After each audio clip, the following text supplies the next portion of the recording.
제가 정말 좋아하는 그러한 말씀이 오늘 말씀이에요. 좋은 동역자, 정말 좋은 동역자를 만난다는 것이 너무 중요한데, 오늘 말씀을 들으면서 좋은 동역자에 대한 비전을 품을 수 있기를 바랍니다.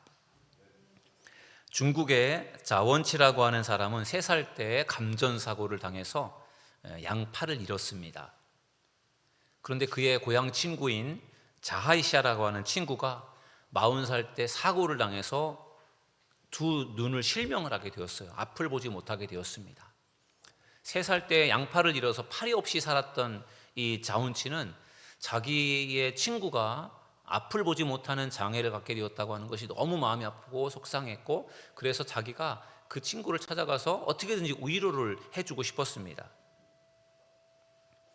그래서 친구야, 나는 지금까지 양팔이 없이도 살아왔는데 난 지금까지 잘 살아왔으니 너도 잘 살 수 있을 거야, 이렇게 위로해 주었습니다. 그러면서 앞을 보지 못하는 친구 이 자하이샤가 앞으로 어떻게 살 것인가 막막할 거 아니에요. 앞을 보지 못하는데 앞으로 내가 무엇을 할 수 있을까 절망할 수 있는데, 그래도 앞을 보지 못하지만 무언가 할 수 있다라고 하는, 그래도 자신에 대한 존재 가치를 느끼게 해주고 싶어서 친구가 이 자하이샤에게 우리 같이 나무를 심자라고 그렇게 제안을 했어요. 그래서 두 사람이 같이 나무를 심습니다. 한 친구는 팔이 없으니까 나무를 잘라 올 수가 없고, 또 한 친구는 앞을 보지 못하니까 나무가 어디 있는지 알 수가 없는 상황이잖아요. 그 둘이가 함께 하나가 되어서 이제 앞을 보지 못하는 친구를 이제 그 팔이 없는 친구가 데리고 나무 있는 곳으로 데려가서 거기에 나무를 올라가게 해서 나무 가지를 이렇게 자르게 이렇게 시킨 거예요. 그러면은 이제 앞을 보지는 못하지만 나무에 올라가서 그냥 닥치는 대로 이렇게 낫을 휘둘러서 나무 가지를 자르면 그것을 밑에서 이제 팔이 없는 자운치라고 하는 친구가 그것을 이렇게 주워서, 그것을 이제 팔은 없지만 목과 어깨를 써가지고 이렇게 이제 삽질도 하고 이렇게 물건도 나르고 그러는데, 그렇게 해서 두 친구가 나무를 심기를 시작한 거예요. 그래서 그 해 동안에 둘이가 그렇게 정말 앞도 보지 못하고 팔도 없는 둘이가 나무를 열심히 잘라가지고 나무를 심었는데 800그루를 심었다는 거예요. 800그루를, 꽤 많은 나무를 심었어요. 그런데 800그루를 심었는데 아무래도 시원찮잖아요. 뭐 앞을 보지 못하는 사람이 나무를 잘랐으니 나무를 어떻게 잘랐을 것이고, 또 팔도 없는 사람이 땅을 파서 물을 길어다가 거기에다가 나무를 꼬지해서 심었으니 그 나무가 제대로 자랄 리도 없고, 그래서 800그루를 심었는데 그 중에 2그루만 살아남았고 나머지는 다 죽었다는 거예요. 그것을 앞을 보지 못하는 자하이샤가 듣고 나서 우리 그 일 하지 말자. 우리가 1년 동안 고생해서 나무를 800그루나 심었는데 그 중에 2그루밖에 안 살았다면 우리가 그걸 할 이유가 없는 것 같다. 그렇게 포기하자고 할 때 이 자원치는 아니야, 그래도 우리가 다시 해보자. 그렇게 해서 다시 그 친구에게 용기를 주어서 또 다시 이제 나무를 또 잘라다가 심고 이렇게 하는 일들을 15년 동안을 계속했다는 거예요. 15년 동안. 그래서 그들이 살고 있는 그 지역이, 마을이 큰 숲이 되었다라는 이야기가 있습니다. 실제로 있었던 이야기예요. 여러분, 이 앞을 보지 못하는 이 자하이샤라고 하는 사람은 나무를 잘라서 나무를 갖다가 심는 그러한 일들을 혼자서는 할 수 없어요. 또한 이 양팔이 없는 자원치라고 하는 친구도 혼자서는 나무를 잘라서 나무를 심을 수가 없습니다. 나무를 자를 수가 없잖아요. 그 두 사람이 장애가 있는데 두 사람이 같이 힘을 모았더니 결국은 나무를 잘라다 심는 일을 하게 되었고, 그것으로 인해서 그들이 살고 있는 마을이 큰 숲이 되었다라는 이야기예요. 정말 기적 같은 이야기죠. 저는 이 두 사람을 보면서 이게 정말 좋은 동역이다, 그런 생각이 들었어요. 두 사람 중에 한 사람의 힘으로는 절대로 할 수 없는 일이에요. 두 사람이 같이 있기 때문에 한 사람은 앞을 보지 못하고 한 사람은 팔이 없는데, 그 두 사람이 합해지니까 가지를 잘라다가 나무를 심어서 큰 숲을 만들 수 있었다라는 그러한 놀라운 일을 볼 때, 이게 참 멋진 동역이다, 아름다운 동역이고 좋은 동역이다, 그런 생각을 하게 되었습니다. 오늘 우리가 읽은 본문 2군데를 보았는데, 나중에 읽은 고린도전서 말씀에 보면은 동역자라는 말이 나옵니다. 동역자. 바울이 고린도 교회 성도들에게 보낸 편지에서 나는 심었고 아볼로는 물을 주었고 그렇지만 자라나게 하신 분은 하나님이시다 그렇게 말하면서 우리는 다 하나님의 동역자다라는 말을 합니다. 동역자. 동역자라고 하는 것이 한자인데 함께 맡겨진 일을 담당하는 사람을 동역자라고 합니다. 영어로는 fellow worker라 그래서 마찬가지로 동역자, 함께 힘을 모아서 같이 일을 해나가는 사람을 동역자라고 부르는 거죠. 그래서 우리 교회 모든 성도들이 좋은 동역자가 되기를 주님의 이름으로 축원합니다. 오늘은 저는 여러분들과 동역자 이야기를 하면서 모세 이야기를 좀 나누려고 합니다. 모세는 이스라엘 최고의 지도자입니다. 모세는 이스라엘 백성들을 애굽에서 구출해낸 사람이에요. 430년 동안이나 이스라엘 백성들이 애굽에서 종살이를 했는데 그 430년 동안 종살이하던 그들을 애굽으로부터 해방시켜준 일종의 민족의 지도자가 모세였습니다. 모세가 40년 동안 애굽에서 살다가 또 사람을 죽이고 미디안 광야로 도망가서 40년 동안 광야 생활을 하면서 고생을 했고 나중에 80세 하나님께서 부르셔서 그가 이스라엘 민족의 지도자로 부름받아 40년 동안 사역을 하면서 40년에 전혀 다른 그러한 인생을 살았던 사람이 바로 모세입니다. 어떻게 보면 모세라고 하는 사람이 능력이 많은 사람이긴 해요. 그러나 모세 혼자 힘으로는 그 출애굽이라고 하는 그 엄청난 일을 모세 혼자 힘으로는 절대로 할 수 없는 것이죠. 모세가 그 출애굽의 놀라운 역사를 이루고 광야 40년 동안을 행진하고 가나안 땅에는 직접 들어가지 못했지만 40년 동안 이스라엘 백성들이 광야를 들어갈 수 있도록 준비시키는 그러한 일들을 해낼 수 있었던 중요한 이유는 모세에게 중요한 동역자가, 좋은 동역자가 있었기 때문인 줄로 믿습니다. 모세에게 어떠한 동역자가 있었는가? 세 종류의 동역자들이 있었습니다. 이 모세에게 있었던 세 종류의 동역자는 모세에게만 중요한 사람들이 아니라 우리 교회에도 정말로 필요한 사람들이에요. 그래서 오늘 우리가 모세를 도왔던 세 종류의 동역자들을 우리가 오늘 말씀을 통해서 나누면서 우리도 그런 사람이 되고자 하는 마음을 품을 수 있는 귀한 시간이 되기를 주님의 이름으로 축원합니다. 첫 번째는 모세에게 있어서 정말 중요한 첫 번째 동역자는 기도의 동역자입니다. 저를 따라하겠습니다. 기도의 동역자. 좀 더 구체적으로 말하면은 아론과 훌이에요. 모세를 도왔던 여러 사람들 중에서 기도로 도왔던 사람이 바로 아론과 훌입니다. 오늘 우리가 출애굽기 17장 말씀을 읽었는데 우리가 너무나 잘 알고 있는 말씀이에요. 이 출애굽한 이스라엘 백성들이 광야에서 가장 먼저 전쟁을 했던 나라가 아말렉이라는 나라예요. 그래서 출애굽기 17장에는 아말렉과 이스라엘이 전쟁하는 장면이 나오죠. 그때 이 모세가 여호수아는 군대 장관이니까 여호수아 장관에게 명령하여서 백성들을 이끌고 나가서 아말렉과 싸우라 이렇게 지시를 내립니다. 그래서 여호수아는 백성들을 이끌고 나가서 이제 이 아말렉과 싸우는데 여러분 생각을 해보세요. 이스라엘 백성들은 지금까지 430년이라는 오랜 세월 동안에 애굽에서 노예로 생활했던 사람들입니다. 벽돌을 굽고 또 성을 건축하고 농사를 짓고 이런 일들을 했던 사람들이 바로 애굽에서 이스라엘 백성들이에요. 이스라엘 백성들이 이렇게 노예 생활하면서 노동만 했던 사람들인데 그들이 무슨 싸움을 할 줄 알겠습니까? 무슨 무기가 있겠습니까? 그들이 애굽을 탈출해 나올 때 뭘 가지고 나왔겠어요? 삽이나 농기구 들고 나오지 않겠습니까? 그러니까 그걸 가지고 가서 아말렉이라고 하는 그 군사들과 싸운다라는 게 사실은 그게 말이 안 되는 거예요. 그렇지만 여호수아는 모세가 가서 싸우라고 하니까 백성들이 이끌고 가서 싸운 거예요.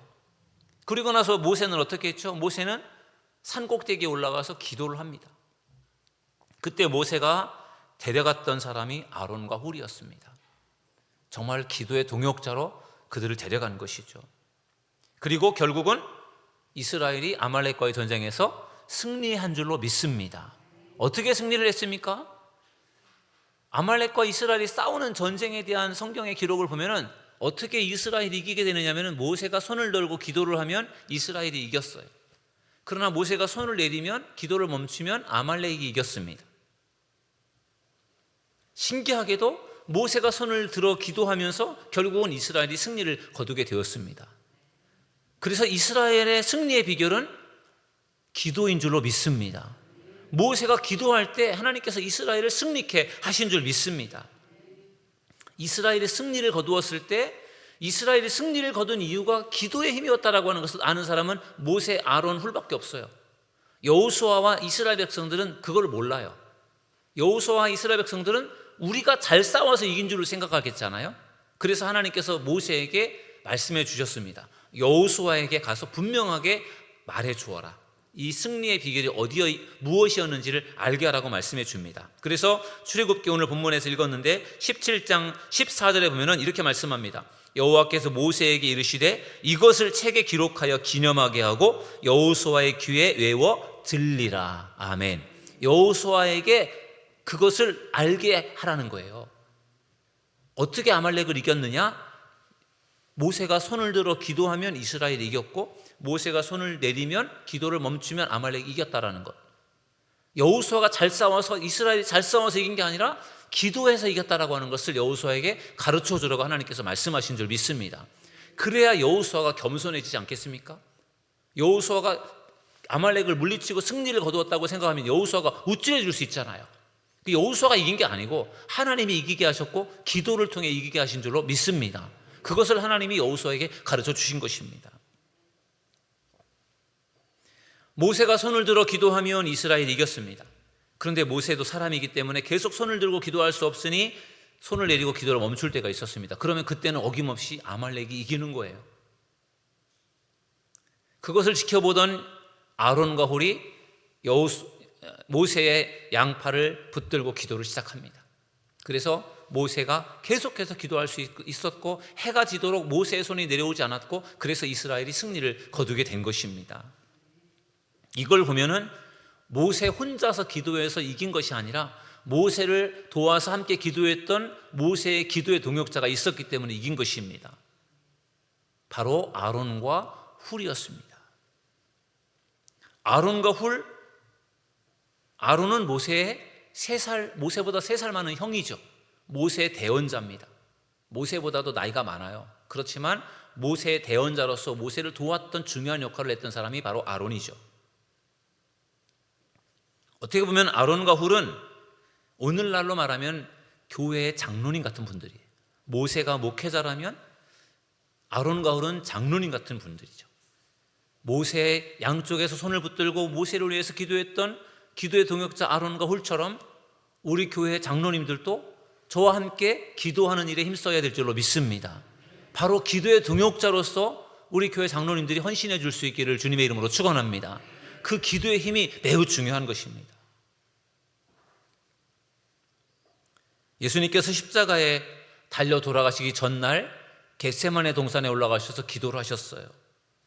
이때 예수님께서 혼자 가지 않고 제자들을 데려가셨어요. 그리고 예수님께서 제자들에게 부탁을 합니다. 너희들을 나를 위해서 여기서 기도해라.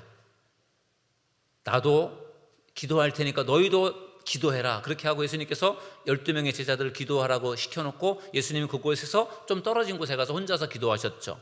그때 예수님께서 정말 땀방울이 핏방울이 되도록 기도하셨어요. 이 잔이 할 수만 있으면 지나가게 해달라고. 예수님도 지금 십자가의 죽음 앞에서 두려움이 있었던 거죠. 예수님도 인간의 육신을 가지고 있었기 때문에 십자가형을 당한다라는 것이 예수님에게는 두려움이었어요. 예수님도 육신을 가지고 있었기 때문에 고통을 느끼잖아요. 그러니까 예수님도 그 십자가의 죽음에 대한 두려움이 있었어요. 그래서 겟세마네 동산에 가서 예수님께서 간절히 기도하신 거예요. 그리고 그 어려운 상황 속에서 제자들에게 함께 기도해 주기를 원했던 것이죠. 그래서 예수님께서 마태복음 26장 38절에 보면 이렇게 말씀하십니다. 이에 말씀하시되 내 마음이 매우 고민하여 죽게 되었으니 너희는 여기 머물러 나와 함께 깨어있으라. 아멘. 제자들을 데리고 가서 겟세마네 동산에서 내가 정말 너무 힘들어 죽겠으니까 너희들 여기서 깨어서 함께 기도해달라. 제자들에게 그렇게 부탁을 한 거죠. 예수님도 기도를 부탁한 거예요. 제자들에게 같이 기도해 주기를 예수님이 부탁한 거죠. 그들이 기도의 동역자로서 역할을 해주기를 예수님께서 기대하셨던 거예요. 그런데 그들은 어땠습니까? 다 피곤에 지쳐 잠들어 버렸습니다. 예수님은 죽음을 앞에 두고 정말 땀방울이 핏방울이 되도록 기도하는 그 순간 제자들은 피곤해서 다 잠들어 버린 거예요.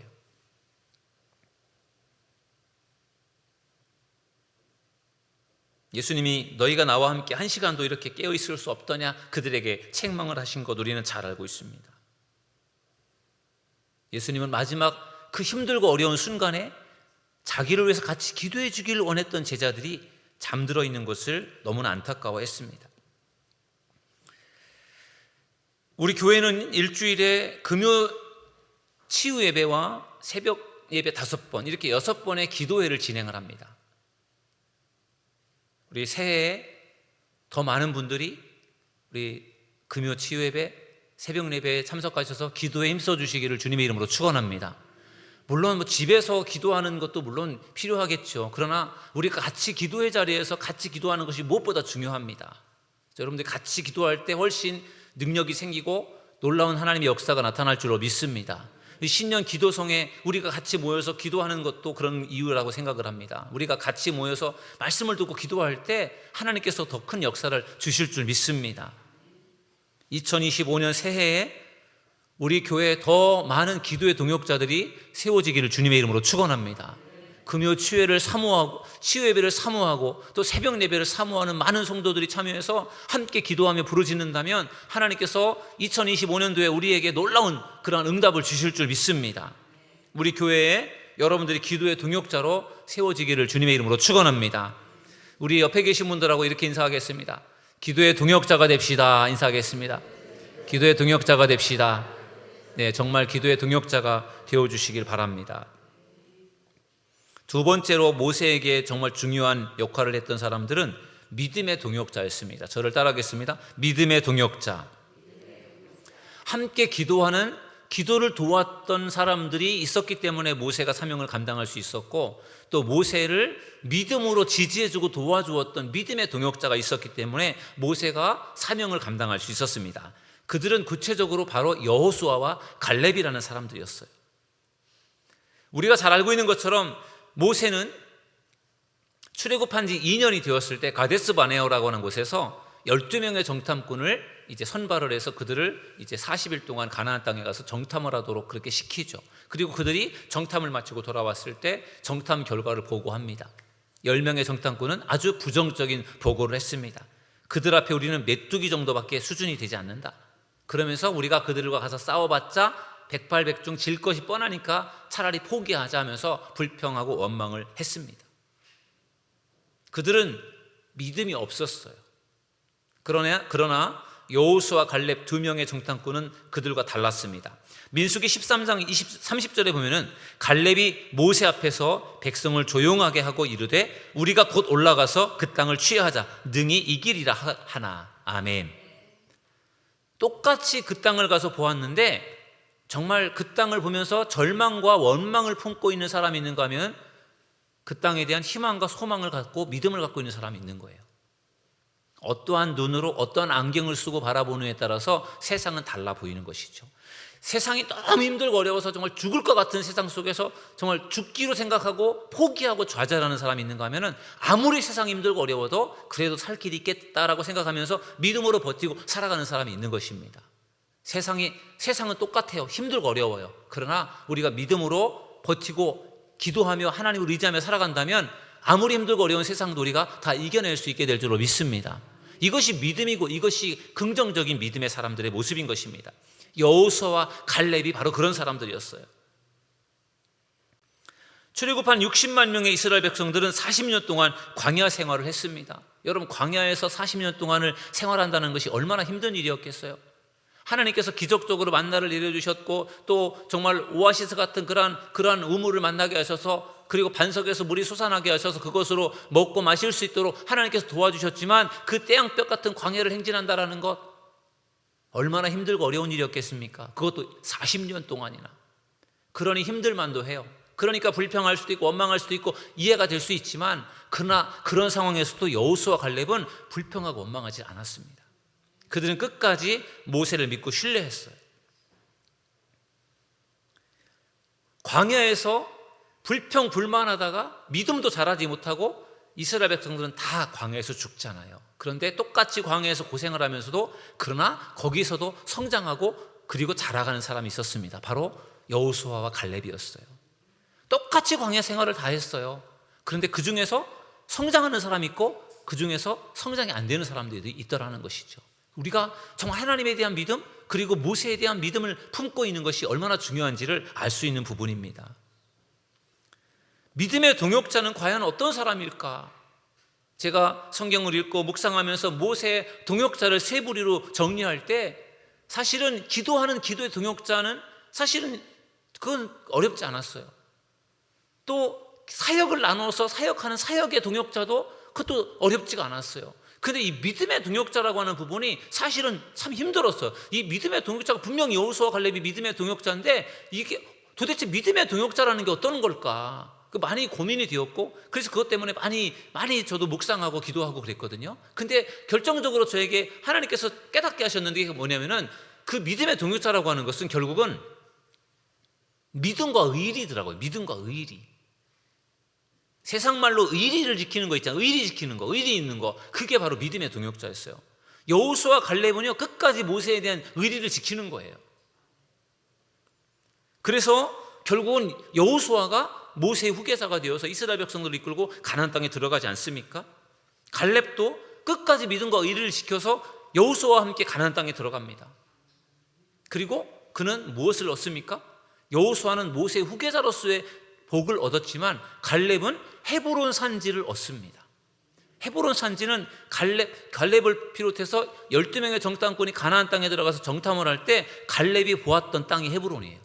그 땅에 대한 마음이 있었고 꿈이 있었고 그것을 마음에 품고 있었는데, 그것을 나중에 얻게 되는 것입니다. 모세를 신뢰하고 믿음을 지켰고 끝까지 그가 최선을 다할 때 그는 믿음의 동역자로서 하나님이 주시는 복을 받게 된 줄로 믿습니다. 성경은 갈렙이 헤브론 산지를 받은 이유에 대해서 이렇게 설명해 줍니다. 여호수아 14장 14절에 보면은 헤브론이 그니스 사람 여분네의 아들 갈렙의 기업이 되어 오늘까지 이르렀으니 이는 그가 이스라엘의 하나님 여호와를 온전히 쫓았음이라. 아멘. 어떻게 그가 헤브론 산지를 얻을 수 있었느냐? 하나님을 온전히 쫓았다는 거예요. 하나님을 철저하게 끝까지 믿고 따르고 신뢰했기 때문에 그러한 복을 받게 된 줄로 믿습니다.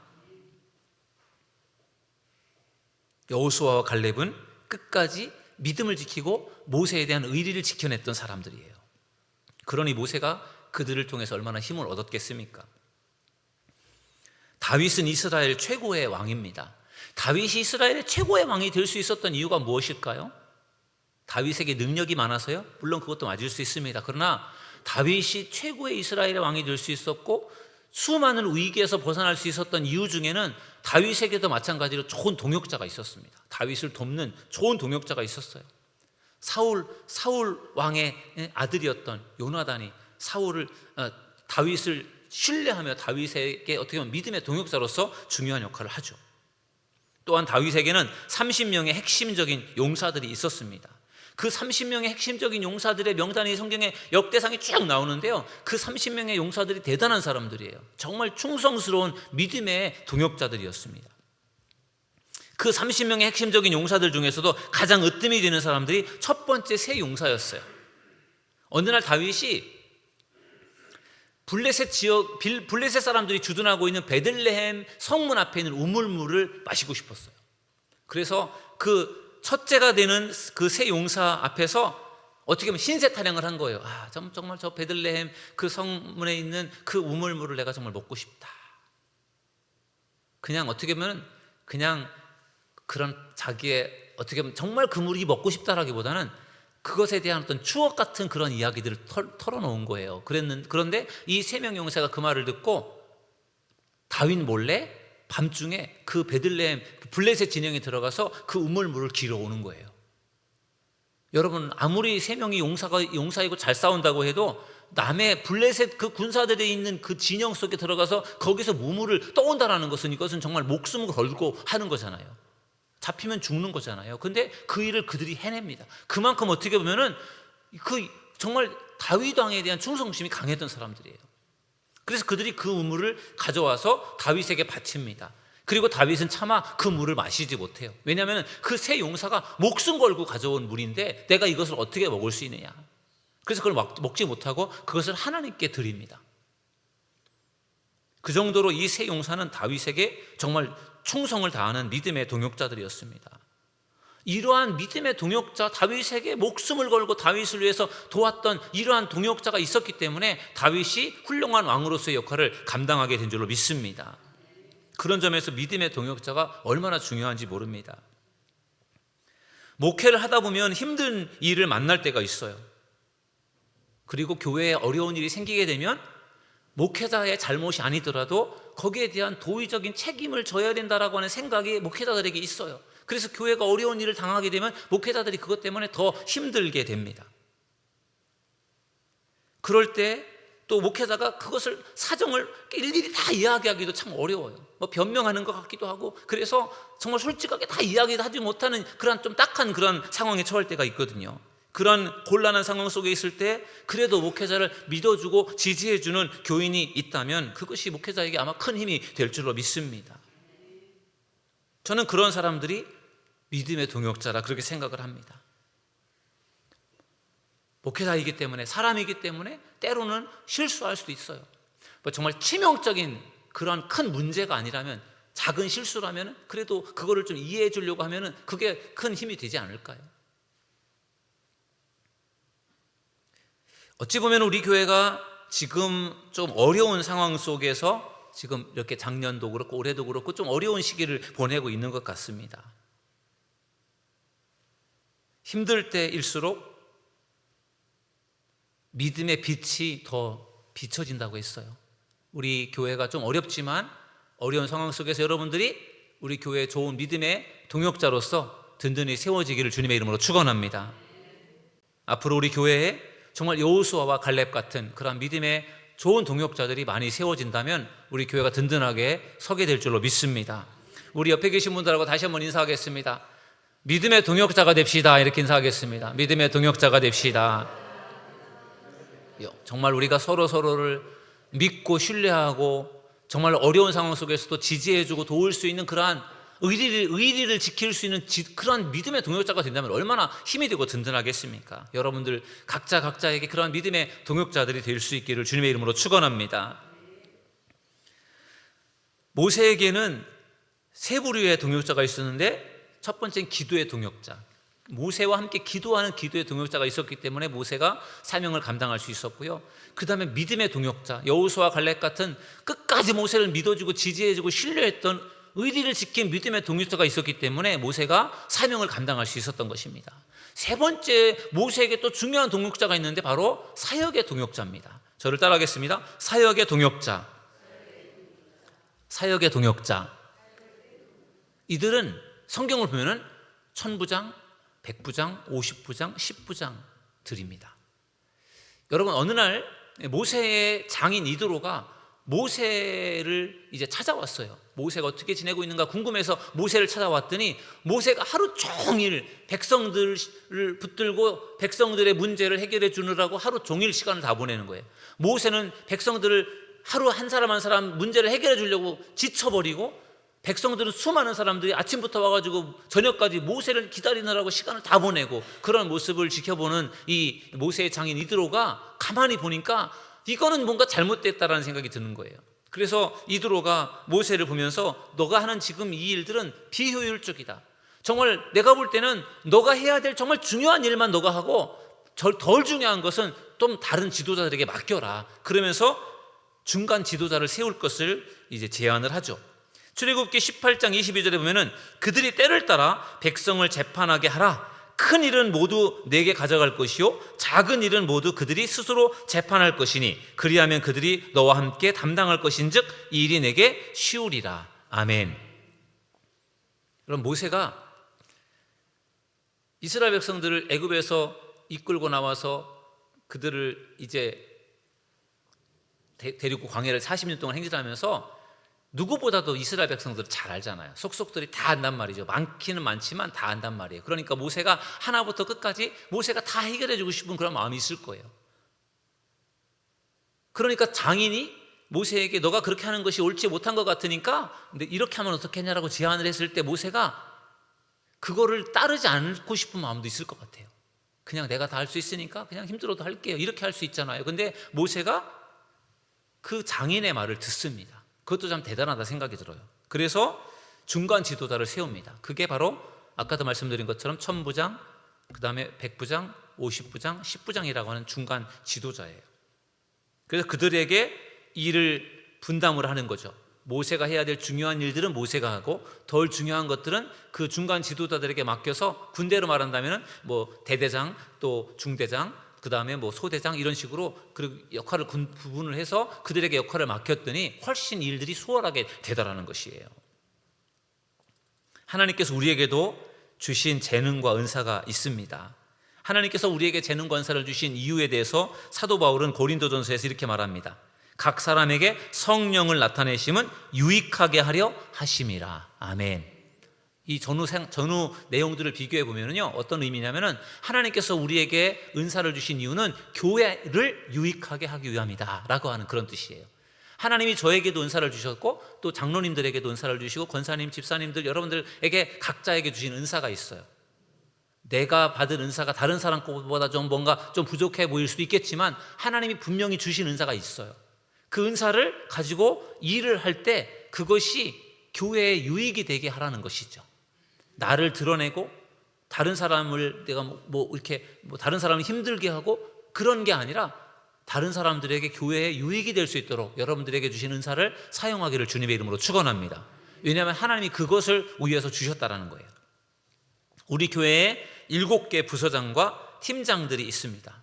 저는 그분들이 우리 교회에 정말 일단은 중요한 동역자라고 생각해요. 그분들이 맡은 역할들이 있어요. 선교부장님은 선교부장님으로서, 또 관리부장님은 관리부장님으로서, 또 예배부장님은 예배부장님으로서, 또 재무부장님은 재무부장님으로서, 사회봉사부장은 사회봉사부장으로서, 교육부장님은 교육부장님으로서 다 저마다에게 맡겨주신 그러한, 문화부장님은 문화부장님으로서 이렇게 사명이 다 있단 말이에요. 그것을 여러분들이 더 책임감 있게 잘 감당해 주시기를 주님의 이름으로 축원합니다. 여러분들이 7개 부서장님들이 마치 내가 천부장이다 를 생각하면서, 모세를 도왔던 천부장이다라는 생각을 가지고 여러분들이 교회 중요한 역할들을 맡아주신다면 훨씬 더 교회가 수월하게 움직여지게 될 줄로 믿습니다. 그리고 우리 부장님들 밑에는 또 팀장님들이 계십니다. 어떻게 보면 팀장님들은 실무자들이에요. 이 천부장님 밑에서 10부장, 100부장으로 일하는 그런 분들이라고 생각하시면 됩니다. 그래서 팀장님들이 막 역할을 잘 해주시면 훨씬 더 수월하게 교회가 움직여지게 될 줄로 믿습니다. 2025년도에 우리 교회 7개 부서장님들을 중심으로 사역들이 더 활성화되고 잘 이루어질 수 있기를 주님의 이름으로 축원합니다. 그러려면 여러분들이 좋은 동역자, 사역의 동역자가 되어주셔야 됩니다. 목회 데이터 연구소에서 발행한 한국교회 트렌드 2025년도, 올해에 대한 이제 한국교회를 분석해서 올해 한국교회 트렌드를 여기서 10가지로 이렇게 정해서 예측하는 그러한 책인데, 제가 그 책을 이렇게 읽어봤어요. 근데 그 10가지의 한국교회 2025년도의 트렌드 중에 하나가 뭐냐면요, 평신도 사역이에요. 평신도 사역. 여러분, 현재 한국에 있는 신학대학과 신학대학원이 대부분이 미달입니다. 제가 신학대학을 갈 때만 해도 경쟁률이 굉장히 세서 정말 공부를 못하면 신학대학에 못 갔습니다. 근데 지금은 신학대학이 미달이에요. 미달. 제가 다니는 감리교 신학대학도 미달인 경우가 있는 것 같아요. 과거에 제가 신학교 갈 때는 가장 들어가기가 어려운 학교였는데 지금은 그 학교가 미달도 되는 그러한 상황이 돼버린 거예요. 그만큼 신학교에 사람들이 안 가려고 한다는 거예요. 신학교에 가서 목회자가 안 되려고 하는 거예요. 제가 신학교를 다닐 때만 해도 신학생들의 절반은 목사님 자녀들, 장로님 자녀들이 절반이었어요. 지금은 목회자 자녀들도, 장로님 자녀들도 신학교를 안 가려고 한다는 거예요. 그러니까 신학교가 미달 사태가 되는 거예요.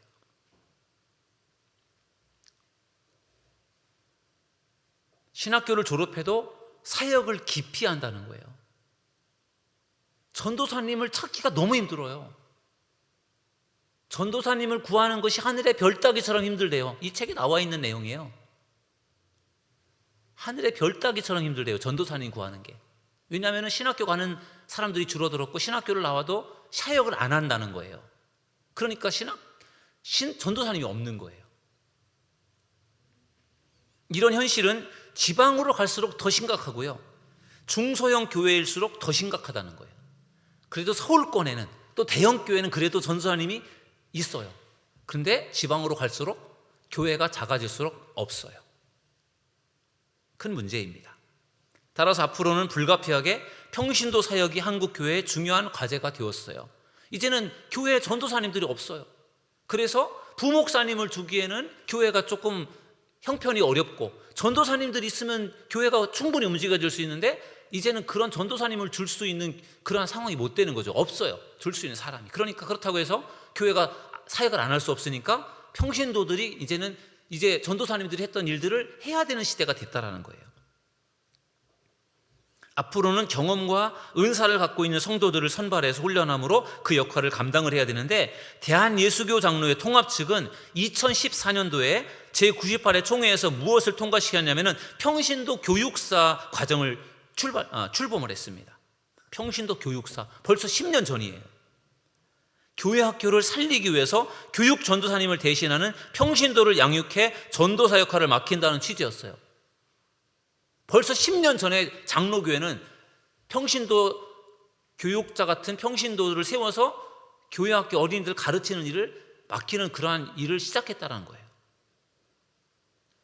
한국교회 트렌드 2025년도 조사에서 담임 목사에게 현재 심호하는 교회에서 평신도가 하고 있는 사역이 무엇인지를 물어봤어요. 다양한 교회 목사님들에게 물어봤습니다. 당신 교회에서 평신도들이 지금 무슨 일을 하고 있습니까? 이렇게 물어봤을 때 가장 많은 사역을 하는 평신도들이 무슨 사역을 하는가 하면 신방이었어요. 신방. 평신도들이 신방하는 일들을 제일 많이 했습니다. 70%. 평신도가 하고 있는 일 중에 가장 많은 게 퍼센테이지 70%의 신방이었고요. 두 번째가 새가족 교육을 담당하는 평신도들이 많았다라는 거죠. 44.2%. 교육부서 설교 32%. 성인 예배 설교도 18%, 기도의 인도 15%. 이런 순으로 평신도 지도자들이 지금 현재 교회 가운데 이런 일들을 하고 있다라는 거죠. 앞으로는 훨씬 더 많아지겠죠. 목회자들은 향후 평신도들이 교회의 교육자 역할을 감당해야 된다면 어떤 일들을 하면 좋을까라고 하는 목회자들의 입장에서 대답한 걸 보니까 제일 많은 것이 신방, 새가족 교육, 교육부서 설교 등을 최우선적으로 꼽았다라는 거죠. 앞으로 한국 교회는 이제는 교육자들이 없는 상황에서 평신도들이 결국은 이제 신방을 한다라든지 아니면은 교육부서를 설교하며 맡아간다라든지 새가족들을 교육하고 담당하는 이런 일들을 해나가야 되는 시대가 결국은 왔다라는 것입니다. 저도 여기에 동의를 해요. 그렇게 해야 된다라는 생각을 갖고 있습니다. 평신도에게 교육자 역할을 맡기려면, 교육자가 하고 있는 일들을 평신도가 하려면 먼저 평신도 사역에 대한 공감대가 형성이 되어져야 된다는 거죠. 여러분들도 공감대가 형성이 되면 좋겠어. 이제는 우리 교회 교육자가 지금 없는 상황이란 말이죠. 그러니까 교육자가 없다고 해서 어린이들을 그냥 방치할 수는 없잖아요. 중고등학생들을 방치할 수 없잖아요. 그거를 누군가가 그들을 가르치고 인도하는 일들을 해야 된다는 거예요. 그러니까 그것을 위해서 우리가 할 수 있으면 우리가 그 일들을 한다. 나에게 그런 재능이 있고 은사가 있고 관심이 있으면 내가 그런 일을 한다. 그런 마음을 가지고 우리 교회의 어린이들, 중고등학생들, 청년들을 돌아볼 수 있고 가르치고 양육할 수 있는 여러분들이 되기를 주님의 이름으로 축원합니다. 여러분이 그 일들을 직접 못한다고 할지라도 우리 교회는 평신도들이 그런 일들을 한다. 그런 생각을 여러분들이 가졌으면 좋겠어요. 그리고 저는 그러한 일을 할 수 있도록 우리 평신도들을 저는 가르치고 훈련을 해야 되겠죠. 그래서 우리 교회 안에 더 많은 사역의 동역자가 세워질 수 있기를 주님의 이름으로 축원합니다. 안타깝게도 앞으로는 그렇게 할 수밖에 없는 시대에 우리가 살고 있는 거예요. 젊은 사람들은 교회에 점점 없어요. 교회는 점점 고령화되어지고 있어요. 그렇다고 해서 우리가 아이들이 전혀 없는 것도 아니고 중고등학생들이 전혀 없는 것도 아닌데 그들을 우리가 어떻게든지 가르쳐 줘야 되는데 그 일들을 우리가 해야 된다는 것이죠. 그런 점에서 저는 사역의 동역이 앞으로 중요한 그런 우리 교회의 과제라고 생각을 합니다. 여러분들이 그런 비전을 가지고 우리 교회에서 좋은 사역의 동역자들이 되어주시기를 주님의 이름으로 축원합니다. 오늘 좋은 동역자에 관한 말씀을 나눴습니다. 모세라고 하는 사람을 중심으로 해서 모세가 출애굽의 지도자로서 크게 쓰임을 받았는데 그게 가능했던 중요한 이유는 모세의 능력만으로 된 것이 아니라 모세를 도왔던 중요한 동역자가 있었다는 거예요. 그게 바로 같이 기도했던 기도의 동역자 아론과 훌이었고, 그리고 모세를 끝까지 지켜주고 지지하고 도왔던 믿음의 동역자 여호수아 갈렙이었고요. 그리고 모세 혼자서 버거워했던 일들을 분담해서 나누어서 해주었던 천부장, 50부장, 100부장, 10부장 같은 그러한 중요한 사역의 동역자들이 있었기 때문에 그 모든 일들이 가능했다라는 것입니다. 오늘 신년 기도성의 둘째 날을 맞이해서 오늘도 같이 예배 자리에 참여해 주신 여러분들께 감사를 드립니다. 이곳에 계신 분들이 저는 우리 교회의 동역자라고 생각을 합니다. 2025년도 신년 기도성회를 참석해서 우리가 함께 말씀을 두고 비전을 가지고 출발을 할 때 여기에 계신 분들이 나이를 따지지 마시고 우리가 동역자입니다. 우리 사도들교회를 세우는 내가 동역자, 좋은 동역자입니다. 내가 기도하는 일에 동역자가 될 것이고 내가 믿음의 동역자가 될 것이고 내가 사역의 동역자가 되겠습니다. 그렇게 여러분들이 마음에 결심을 하시고 그렇게 좋은 동역자로 세워진다면 분명히 하나님께서 우리 교회를 분명히 놀랍게 역사하실 줄 믿습니다. 여러분의 마음속에 좋은 동역자가 되고 싶다, 내가 좋은 동역자다, 그런 마음을 품으셔서 2025년도에 여러분들에게 맡겨준 사명 잘 감당하셔서 하나님께 영광 돌리고 귀하게 쓰임 받을 수 있는 믿음의 동역자들 되시기를 주님의 이름으로 축원합니다.